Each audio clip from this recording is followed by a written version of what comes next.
Hey everyone, this is Graham Weeb, and today we're going to be looking at this anime-inspired stylized fire effect that I made in Blender. Now, a few things about this fire is it is fully volumetric. It's not on a card, it is actually living as a volume in the scene, which means that you can rotate around it and tumble around and have characters walk through it and all those wonderful things. It is also, however, a procedurally generated fire. We're going to be using the shader network inside of Blender to create this effect. So this means that it is not based on a simulation. So you won't be able to get a lot of interaction out of a fire like this. So that's one of its shortcomings. But the reason that I decided to approach the effect this way is because I get a lot more control over the exact shapes of the fire. So in here, we've got these long licks here that have these nice curves to it. And if we go to another frame over here, you can see how we've got these nice hollowed out shapes and these pointed edges. And these are some shapes that are very difficult, if not impossible, to get out of a regular simulation. So we can see here and here, we've got some really nice stylized shapes going on. Now, because this is going to be a little bit of a longer one and it's using multiple techniques, and it might get a little bit boring for some of the advanced users out there, so I'm going to do a brief overview of what all went into this. Don't worry, I'm still going to go over exactly how everything is built, but I will do a quick overview right now. So this is what we are going to be making. It looks like a lot, but it's just a whole bunch of the same stuff just repeated over and over again. So the first thing is that we're combining three different noises, three different 3D noises together. We have two Voronoi at different scales, and we have a standard noise texture. And those are all getting mixed together. And I'm using these nodes here to scroll them at different speeds. We then have a mask, a three-dimensional mask, that allows us to get the shape that we want for the flame overall. And then last but not least, over here, we have a scrolling noise that will make the coordinates more distorted as they go upwards. So that gives us a lot of the flame style movement that we get near the top, and it licks up. And then at the end, I decided to send it through a blackbody temperature node for the color, but you could very easily use a standard color ramp. And so that's the overview. Now, before we get into the nitty-gritty of this, I want to start off by giving some credit. Is the techniques that we're about to use are once again from the video game world, but this time there's a few techniques that I've rolled together here.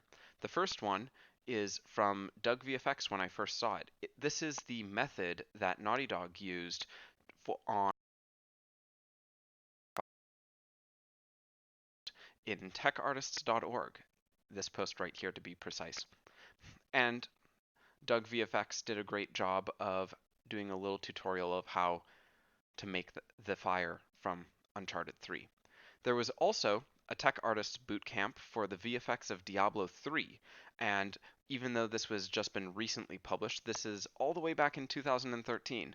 So these have been around for a while, but we're going to use the combination of these two principles that are from these two sources, and we're going to make this fire. So I'm going to start off, going to unpause my render here. I'm going to switch over to Eevee, and you can see that despite the stepping here, it's pretty much the same.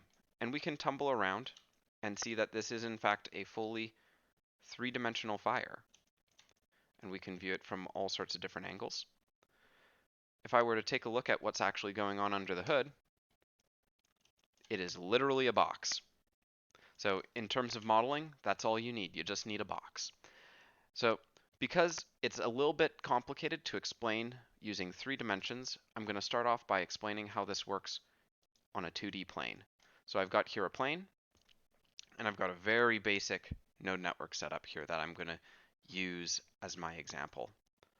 I'm going to swap over to this. So here, I have a very simple, I'm taking the UV texture coordinates, it's going through a mapping node, and it's going to my noise texture here. And if I were to, for example, keyframe the location on the x-axis, you can see that we get this scrolling of this noise texture. Now, one of the things that I like to do, instead of keyframing on a mapping node, I can use a separate XYZ and a combine XYZ. And if I put a little math node, an add node in there, I can now, if I plug this up to my noise texture, I can now control this off of this value. And so this right here is the first concept that we're going to be employing, which is the idea that we're going to be scrolling some textures. So I've got another plane here. This is the second plane. And for the most part, it's the same as the first one. Like if I were to preview this noise texture here, you can see that if I scroll this value, it's the exact same as we had before, and it's only taking into account this area up here. I'm going to throw it through a color ramp just so that we can see a bit more crunchiness, a bit more contrast, and so it's easier to see what's going on. And the key technique from the Diablo 3 presentation was the idea of taking two textures. So we've got two textures here, two different noises at different values, and I'm going to multiply them together, and then I multiply the result by 2. So if I just multiply them together, the whole texture just gets darker, and so I multiply by 2 in order to brighten everything back up again. And if I plug that through to my color ramp, it looks like nothing's changed.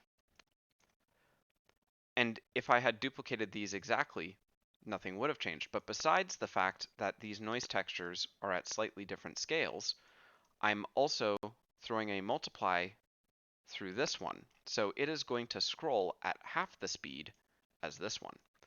And so if I wind up scrolling this, this is what happens. So it looks a little bit, instead of like two textures that are just panning over top of each other, it can actually start morphing and distorting and start looking like something else. So this is the second concept, is the idea of combining these textures together, multiplying them back to get our range again, and then moving forward and having them scrolled at different values.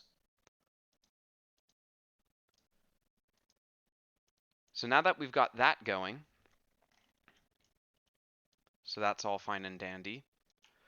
The last thing here that I'm going to briefly talk about is this is from the Naughty Dog presentation for Uncharted 3 Fire, and this was a distortion of the coordinate system.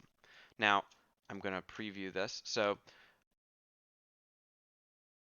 our UV coordinates, it looks very standard, and while a lot of people think of these as like these are the coordinates, these are how you map your texture onto whatever object you're using, a really great way of thinking about them is actually numbers. So I know it's a little bit weird because it's like, oh, it's green and red and all that sort of stuff, but if we think of each channel, the red channel, the green channel, the blue channel, all actually holding values from 0 to 1, if we separate our UVs, we can actually see that on the x-axis, we have a gradient. So it starts off black here at the bottom, and it goes up to 1 up here. And then on our y-axis, it goes the other way. So we have a value of 1 here and a value of 0 here, and there's a nice gradient that goes across like that. And so here I've used that gradient as a mix factor for this noise.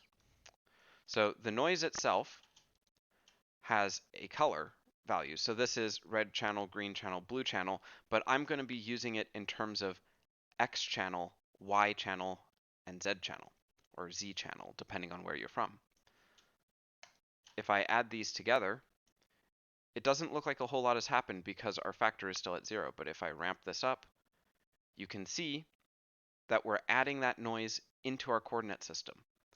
So what does that do? Well, if I quickly preview over here, and I'm actually just going to use this contrasting ramp because it's a lot easier to see this way. If I up the factor, you can see that this noise is starting to get more and more distorted. And so we're going to use that. So we've got a color ramp here that we're generating from the bottom to the top because we've isolated our X channel. I'm going to plug that into the factor. And if I were to adjust this higher, so you can see that now the top of our plane is getting more distorted than the bottom part.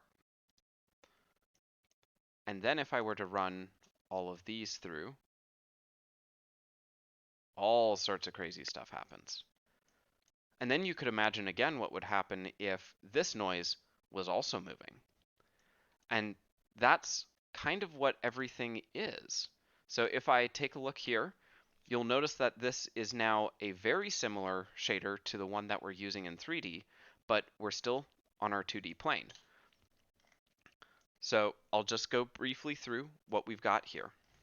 So this here is our value that we've been using in our previous examples. It's this right here. The only difference is that I've keyframed it so that it adds 1 to the value every frame, and then I've used this multiply node in order to slow it down. So this is the end result here, and I'm going to break it down. So this is just here to adjust the speed of the whole thing. This here is the noise texture with the ramp over the distance like we showed before, but as you can see, we've got our nice little scrolling system here. So if I were to preview this here, you can see that that noise scrolls. So if we look at our coordinates, we're using the position coordinates in this case instead of the UVs. And there's a reason that we use that in the 3D version, and I'll explain that then. So you can see that this wobbles and distorts a bit as it goes higher. So this is a pretty cool visualization of that. We've got more scrollers. There's a lot of scrollers in this. 3 to be precise. We've got 2 Voronoi textures that look a little something like this. And the reason that they look like this is not just because of the distortion up here, but because in this mapping node, I have also stretched them along the z-axis, the top to bottom here. And that's just to get me a little bit more flame-like patterns. If I set this to 1, you can see how the Voronoi normally works. So I'm going to set that back. So this one is going into a standard noise right here. This one is going into a Voronoi that is this size. This one's going into one that's this size. And you can see I'm using a color ramp here. And all of a sudden, this is starting to make a lot of those shapes that we saw before. So here's one of them. Here's another one.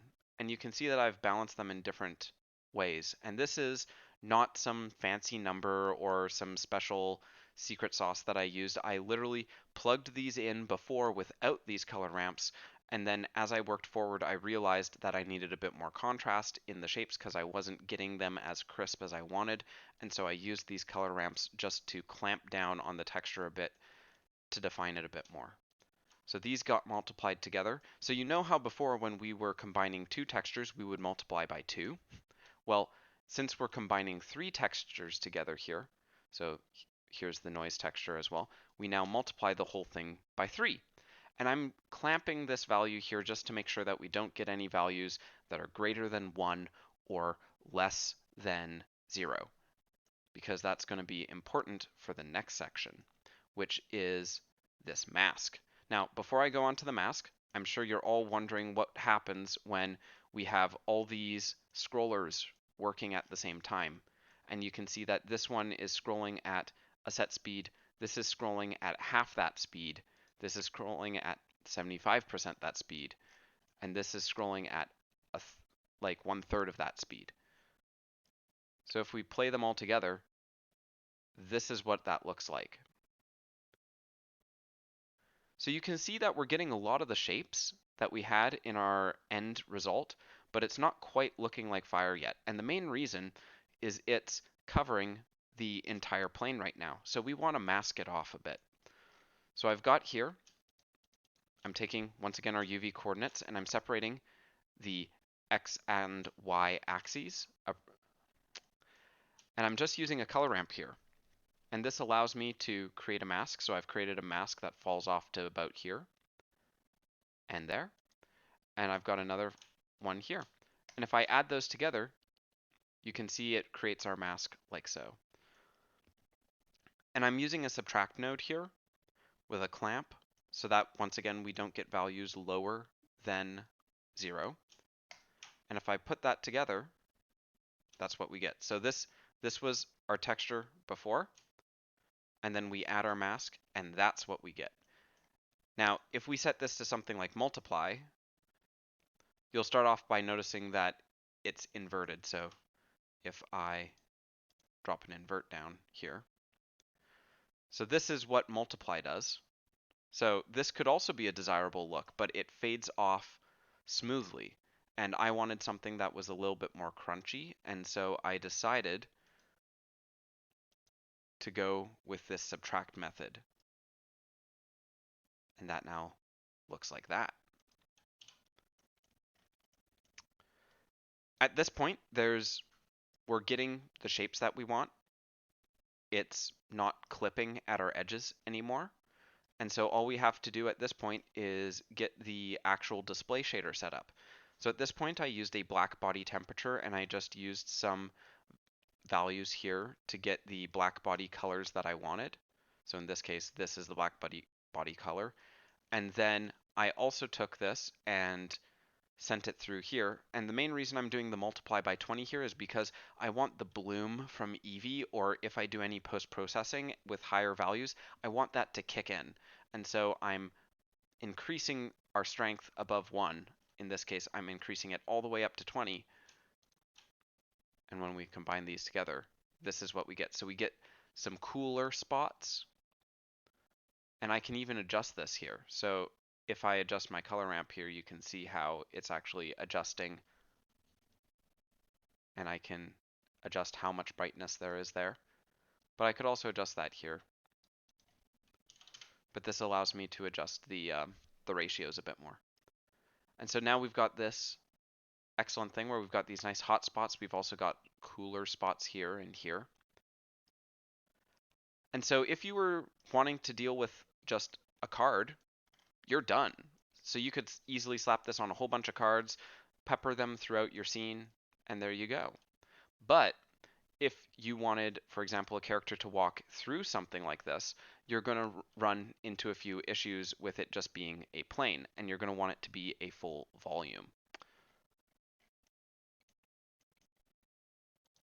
So I'm going to bring back our volume version here. So this is literally the exact same.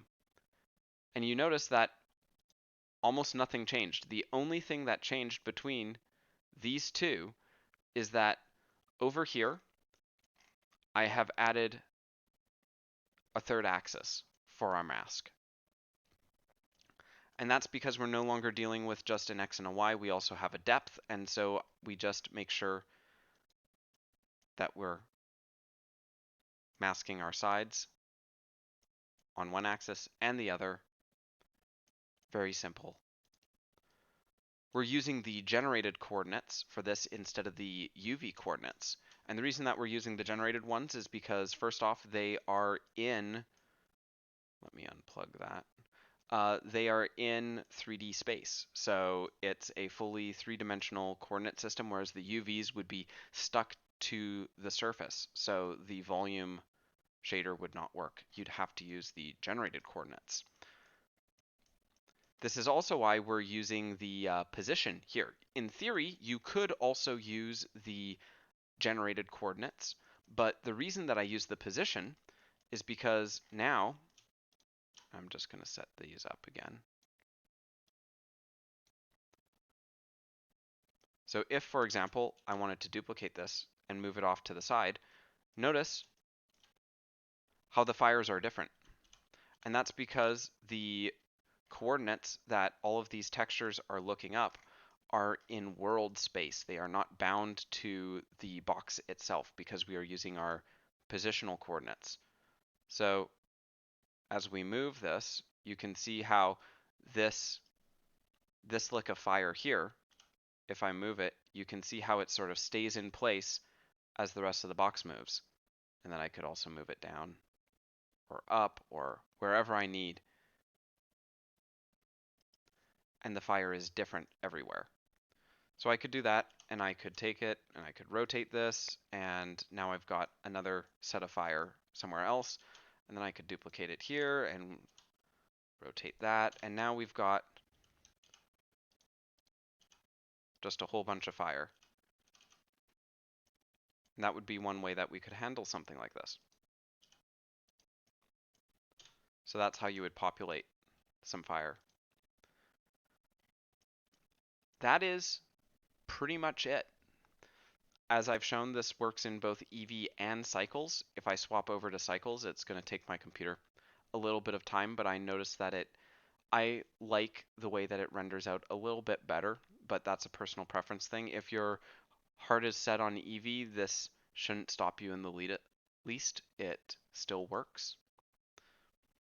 Plus, you also get this excellent bloom straight out of the camera instead of having to do it as a post effect. I'll also show this as an example here. So here I've got just a color ramp, and you can see this has totally changed the feeling of the fire. So as it moves, you get this look, and this could maybe fit your style a bit more if you don't like the black body. And you could mess with these color ramps however you want. So there's a lot of customizability here, not just in the colors, but also in the